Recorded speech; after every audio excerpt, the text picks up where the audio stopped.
Tonight, Washington does not feel like a capital preparing for tomorrow. It feels like a system holding its breath. Emergency meetings are being convened. Senior lawmakers have cancelled travel. Legal teams inside and outside government are working through the night. And across Wall Street, trading desks are not reacting publicly, but they are watching closely, because moments like this do not announce themselves with panic.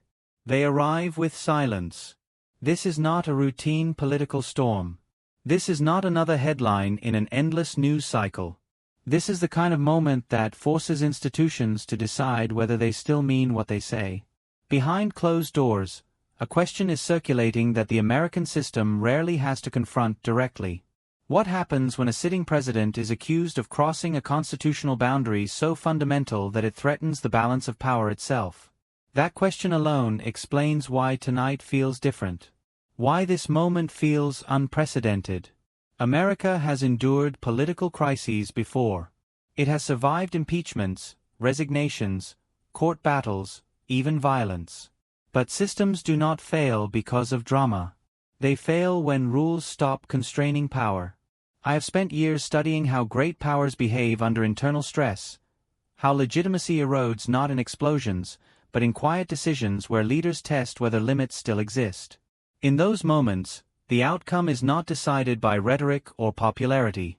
It is decided by institutions, and whether they enforce the boundaries they were designed to protect. That is why this moment matters. Because tonight is not about whether a president is controversial.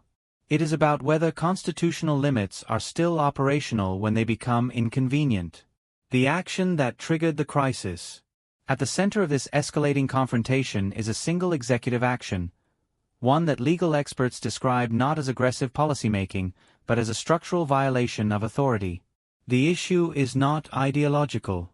It is procedural. The U.S. Constitution assigns specific powers to specific branches for one reason: to prevent the concentration of authority. Congress controls spending. The executive executes the law. The judiciary interprets it. When those boundaries blur, the system enters dangerous territory. According to legal assessments circulating in Washington, the president's action in question involved asserting unilateral control over decisions constitutionally reserved for Congress, bypassing established oversight mechanisms and ignoring explicit statutory constraints. That matters because precedent is not just legal, it is behavioral. If one president can do this under pressure, future presidents will do it under less. Why this is being treated as a constitutional violation. In stable democracies, political disputes are resolved through negotiation. In unstable ones, they are resolved through force, or the threat of it. The American system exists to prevent that slide. Legal scholars on both sides of the ideological spectrum are focusing on a single question. Does necessity justify unilateral executive action when Congress has spoken? If the answer becomes yes, then the separation of powers becomes theoretical rather than real. This is why language emerging from legal circles tonight is unusually stark.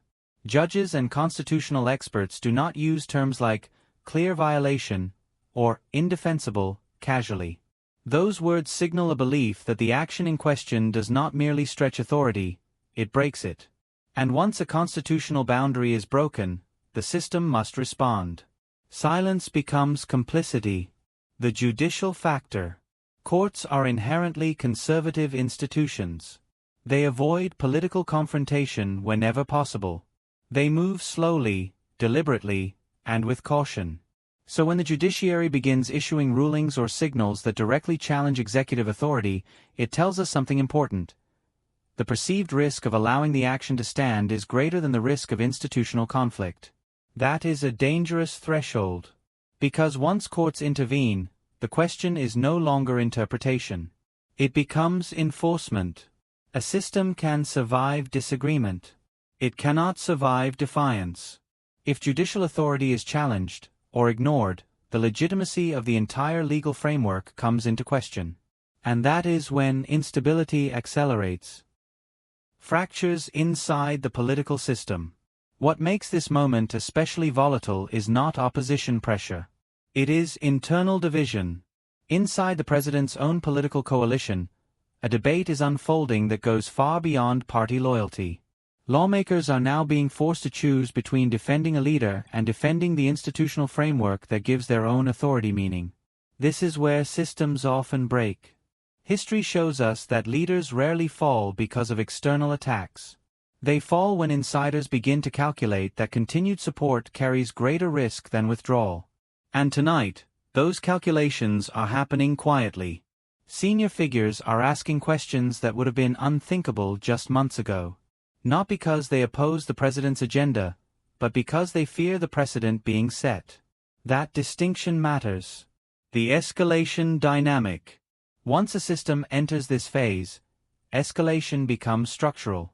The executive asserts authority. Congress responds defensively. Courts intervene cautiously. Political parties fracture internally.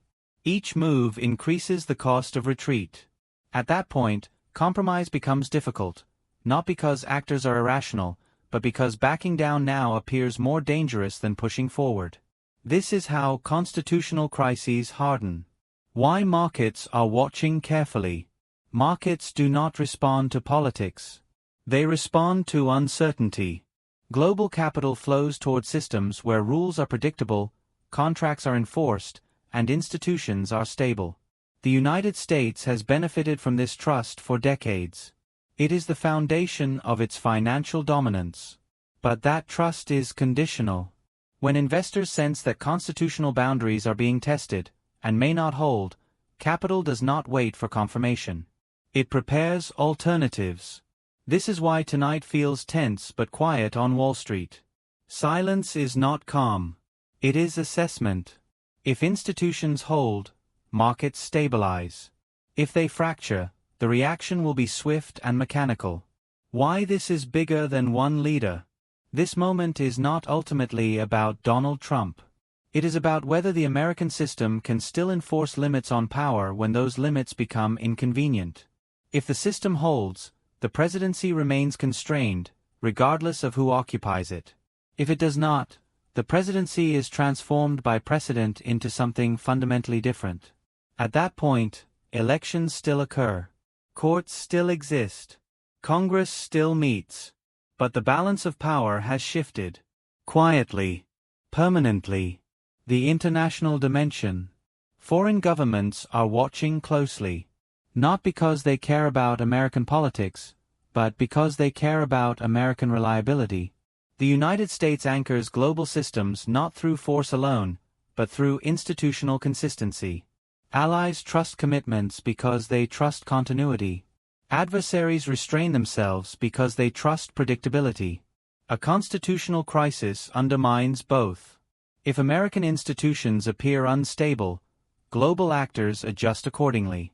Alliances weaken. Deterrence erodes. Strategic calculations shift. This is how domestic instability becomes geopolitical vulnerability. What comes next? In the coming days and weeks, 3 institutions will face defining tests. Congress, and whether it asserts its constitutional authority. The judiciary, and whether its rulings are respected. The presidency, and whether it accepts constraint. Any one of these can stabilize the system. Failure across all 3 does not end the United States, but it fundamentally alters it. This is why tonight matters. This is why insiders are uneasy. And this is why this moment, regardless of outcome, changes everything. The question that defines the future.